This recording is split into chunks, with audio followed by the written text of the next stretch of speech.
What's up, guys? This is Finishing My Coffee, back with another episode. Happy Monday.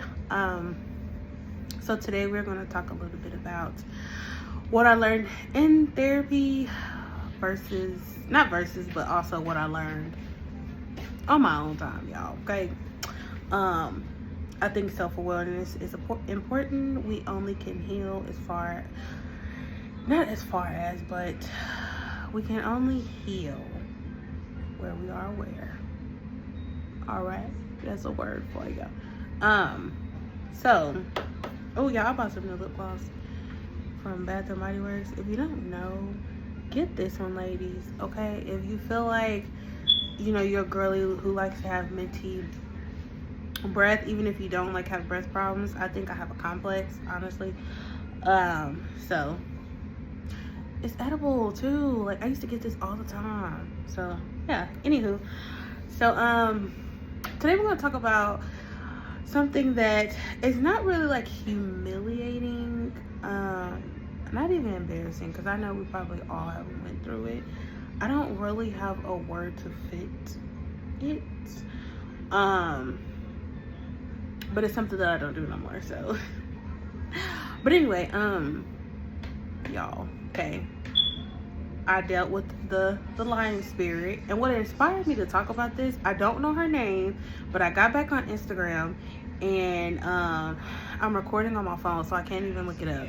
But I saw her saying that, like, that was in her caption, and I went to watch it, and I was like, she got to talking about how she would just say things and she would just lie, and it was like she wasn't meaning to lie, but it would just come out, and it was just like, okay, I have some familiarness in there. Okay, so we're going to talk a little bit about that, and then also I learned today in therapy, not that I didn't know, but we talked more about it in therapy, of my need to be perfect, because I do battle with being perfect and having everything just like not a hair, okay, out of sight, not like anything, like just it's a whole thing, y'all. But anyway, so when I first started therapy, y'all, I tell this story all the time because I also would like this to be some sort of like encouragement to people who are maybe hesitant about therapy in their own ways for their own reasons. In some way, I pray that this kind of encourages you to go, because maybe we've all been there. But back to my story. So y'all, I was freshly in college, living on campus, and I had found this little website that lets you order, knockoff bags. Y'all not gonna race me, are y'all? Because I didn't know that was illegal, so. Woo! I don't do it no more. This was before DHgate though, so I bought me like this little Michael Kors tote, and the outside was just, it was giving real, it was giving just purchased at the store, walked out with a bag, spent a little money. That's what it was giving. On the inside, you could tell I spent $20 and it came from China.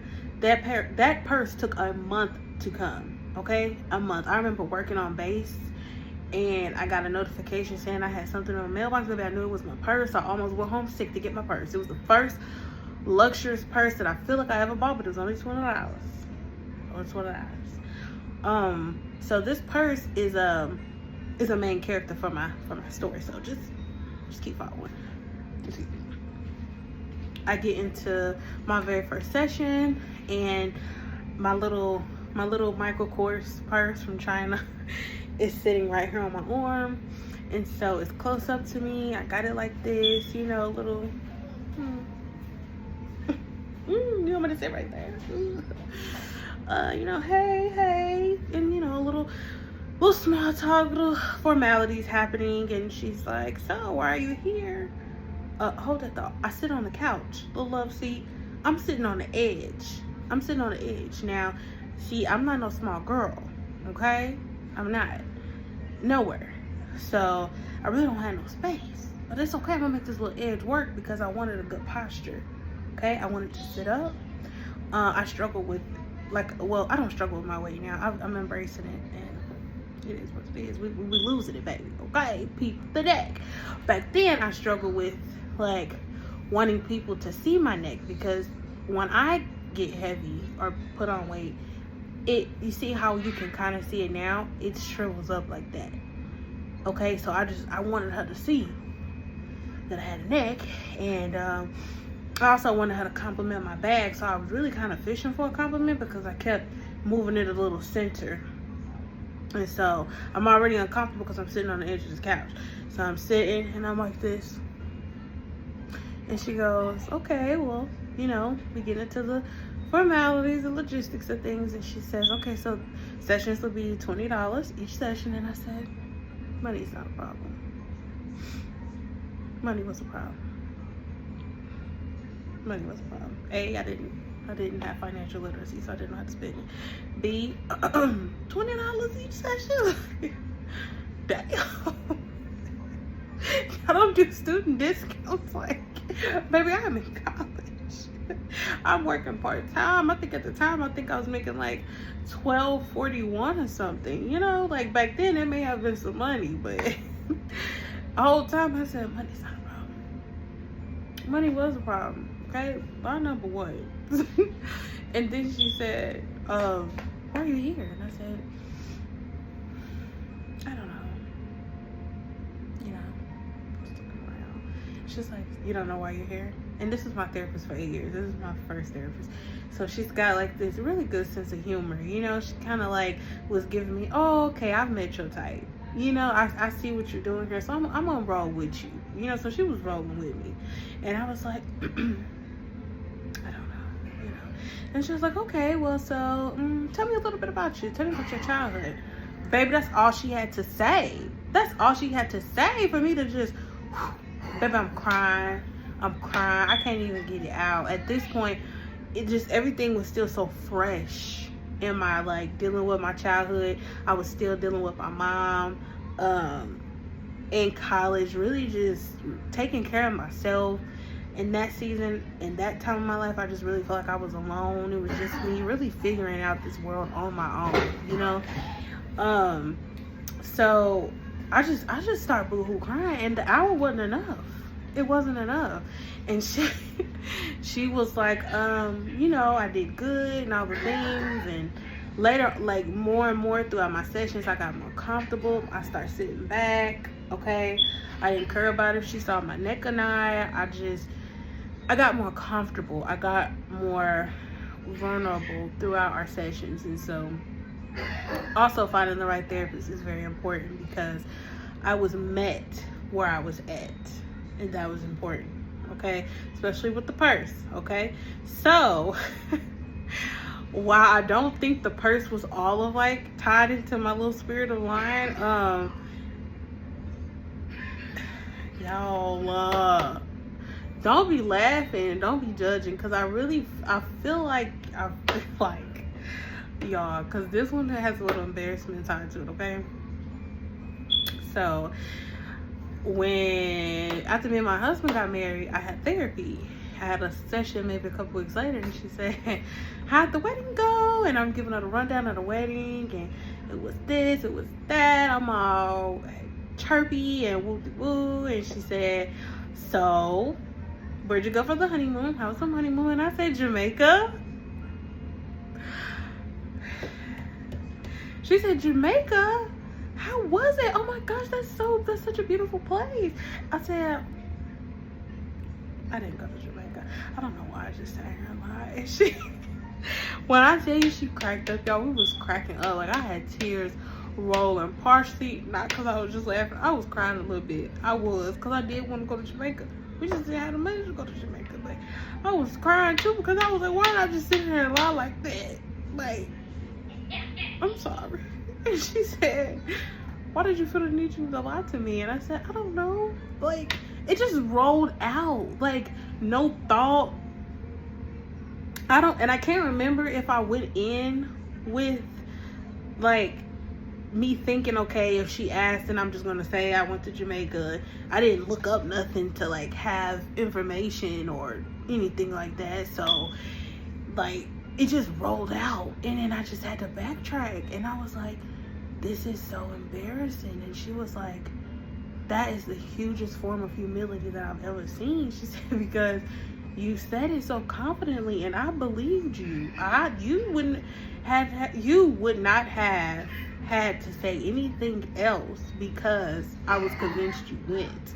She said, but when you said, I don't know why I lied like that, we didn't go to Jamaica, she was like, that took a big step. You know, that took a lot to say, oh, I lied. Like, in the same breath that I lied. I don't know why I lied, y'all. I don't know why I lied. I was really good at that through, like, middle school and elementary. Like, I remember elementary. Baby, not only was I a good liar, I had the spirit of stealing. Okay? Is that a spirit? I didn't come up with that loud. That's a spirit. I had both. I was really good at both of those things. Okay? So, I remember in elementary, they were like, everybody come up, tell a story. My dad was incarcerated at the age of, when I turned 6. So it's like, he was there. I do remember things here and there, but he did go to prison when I was 6 until I was like 15 and a half. So I'm sitting up here telling the whole class, like, oh yeah, my dad just took me to Disney World. And, they believed it, but I'm like, girl, I ain't seen my daddy. That nigga took me to Disney World. Like, why did I lie? I was a child, you know? But hold on, he did take me to Disney World when I was like 19 or 20. He did take me, so maybe I manifested that. I don't know, but I lied about that. And then I remember one time, I don't know if I just wanted some attention. And I got a whooping when I got home. But I was just crying and crying. And the teacher said, what's wrong? And Uncle, are you watching this? I meant no harm. I told that woman that my uncle died. He didn't die. He was very much alive. And, you know, I don't know what got into me that day. But I know when I got home, she whooped that lie right on about me. Because she said, why would you lie about something like that? Looking back, because she had just explained to me that lying about people dying just wasn't okay. Probably. But, baby, that little spirit was something. Okay? And I can go on and on and on. Especially about my stealing. There may have to be a time for something else. But, you know, here's the thing. When I was lying and stealing, I feel like in your childhood, normally you would get in trouble for those things. Like I said, I got a whooping for lying about that, but the older I got, the more of those things were encouraged. Like I stole originally because I was kind of taught to do that. So I do have to give myself some grace on that spectrum. But I'm glad, you know what, and my 5-year-old is in his stage where he is kind of like figuring out, now if I do this, I know this is going to happen. So I'm just going to say I didn't do it, which is normal. So my husband and I are finding ourselves having to talk about fibbing and storytelling and, already in these stages because they're not aware what what lying is at this age. They know what's gonna happen when they do these things, so it's easier to say his favorite word is nothing, but he was doing something. He said he was doing nothing. Okay. And then we're gonna get into the spirit of, I don't even know if it's a spirit, but anyway, perfection. I am a perfectionist at heart. Did y'all hear that ripping back there? My husband is ripping his shirt. Okay, trying to be sexy. It's not even giving Magic Mike. It's giving Blindside. I'll just play it. What was I about to say? What? The perfection that I have, y'all, is brutal, but it's more brutal to me in my head than anything. It's like, I'm gonna tell y'all a story. I'm gonna tell y'all another story. Me and my husband were getting ready for our wedding, and we went and got cakes made, and so it was a 3-tier cake. It was a 3-tier cake, and she was saying, okay, well, how you want this cake, this cake, this cake? We listening, we don't judge. Go find daddy. She said, how do you want this cake? I said congruent. Now, my husband and my mother-in-law just kind of like, you know, they were like in agreement, like, you know, I don't know if she kind of heard what I said, but baby, congruent is a long term as it relates to shapes and things. And I was trying to sound, I was trying to be well spoken. And she looked at me and she said, sweetheart, what is congruent? And I said, oh, you know, like similar or alike. At that time I was code switching a lot too. And I said, similar or alike. And she said, well, why didn't you just say one of those? And she wrote down what I said. And I said, I don't know. I could have said similar or alike. Why the hell did I say congruent? Like, I needed help then. Like, so now my perfectionism is like, it's exacerbated because I have kids. And so things can't be perfect when you have kids. I mean, I do my 5-year-old's hair and he wake up from a nap and he look like he been rumbling with tumbleweeds all day. He looked like one of the little thing off the wild thornberries. And it's like, bro, I just did your hair. Where your clothes at? My dad. Where your clothes at? I'm gone. They gone? Go find them. Stop. Get out. Mommy. Mommy. Like, you heard me asking him where his clothes at.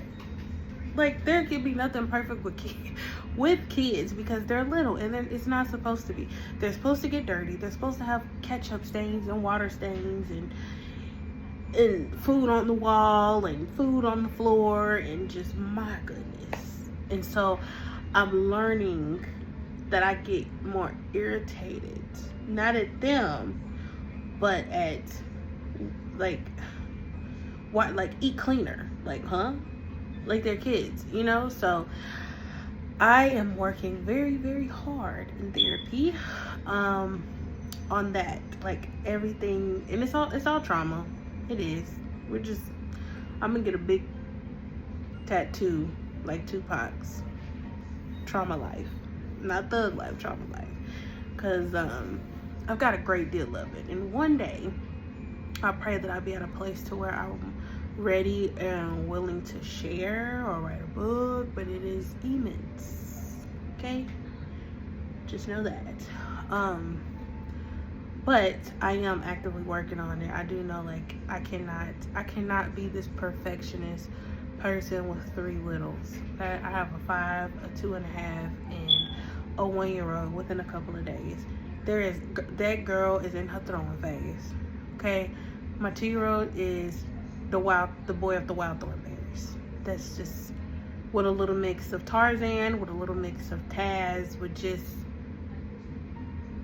nothing stays clean. Okay. And my 5-year-old, the bathroom smell just pissy all the time. And it's like, how many times am I going to have to clean this bathroom?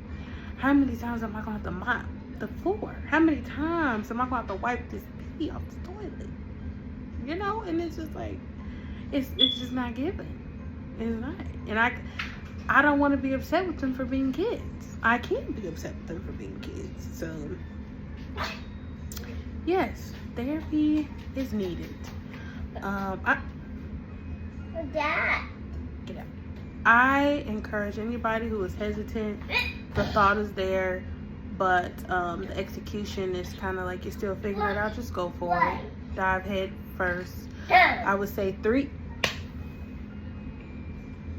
Go find your daddy. I would say 3 important things to remember, or I would say look for when looking for a therapist. One that's willing to listen and not judge. So we're looking for objectivity only.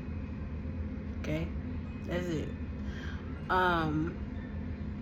I would say another one is, wait, I said objectivity. So it's 2. Objectivity and listens. Like, I've had a therapist who kind of wanted to, and I've only had 3. So they all have pros and, well, I haven't had a con with the 3rd one right now. But the other 2 have pros and cons. So when they want to be heard more than they listen, that tends to be an issue. Because who needs the work? Me or you? Okay? I would say the 3rd is watch out for therapists who get a little too personal. Over time, that gets conflicting with bias and kind of like homegirl, homeboy phase, and then it no longer becomes therapist and client. It's like those boundaries and those crosshairs it's just too much, and so I kind of went through that. And so when you're in that phase of like homegirl, homeboy with your therapist, it's like you will start to not be vulnerable because you're like, I can't tell them this. Kind of like how your friendships work. You have a friend you talk to, one you don't, and it's just like you'll start to do that. And in therapy, we want to be all in. We want to be fully transparent. We want to talk about the things that are really hard because that's the only way we get through those things. Not get over those things, get through those things. So I say those are 3 important keys for me. You could throw a 4th one in there, and just one who is actually committed to showing up, being on time, you know, run a little late, but what I mean is just making sure that they're present and they're showing up and they're committed to being your therapist, because consistency matters. And I would say consistency matters for you too. If you're gonna go, make sure you are consistent so that your healing is consistent. Healing is not linear, but at least you will have gotten into the groove of either A, going to therapy, or you're going so much that sometimes you'll start to talk yourself through certain situations in the moment. Because, you know, we don't want to be in therapy forever or for the rest of our life. That's not the goal.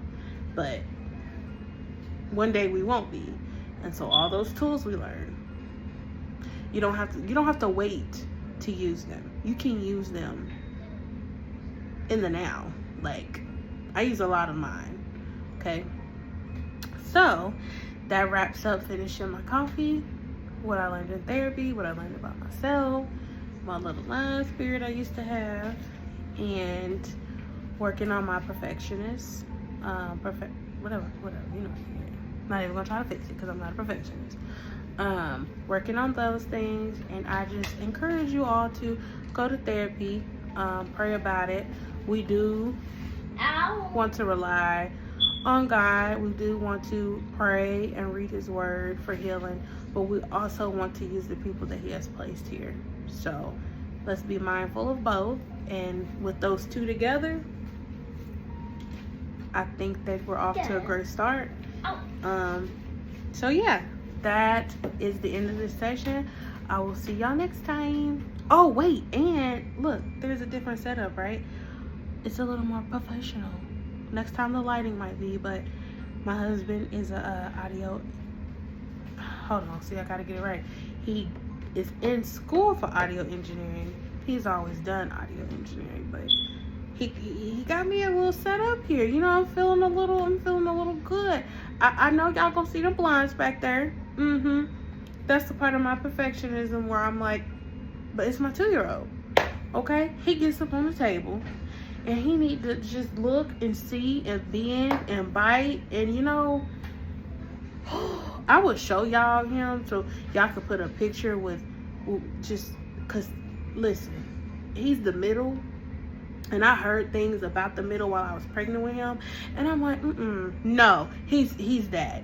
Okay? He tells me no. He tells his Nene no. He's just fearless. And like, we in church yesterday, and he watching my phone sitting next to his Nene, and he takes the phone in the motion of a gun, y'all, and he just pow, pow, pow. He's just shooting the church up. Pray for us, okay? He an handful. So he did that back there. And we gotta purchase new ones. So he not gonna get a Happy Meal for a couple of weeks. Do y'all know how much blinds are? When I price checked at Walmart for that size, he not gonna get a Happy Meal for like 2 months. And he love his chicken nugget. He not gonna get no chicken nugget. Because we gotta replace them blinds. Okay? So yeah, anyway, just finishing my coffee, y'all. See y'all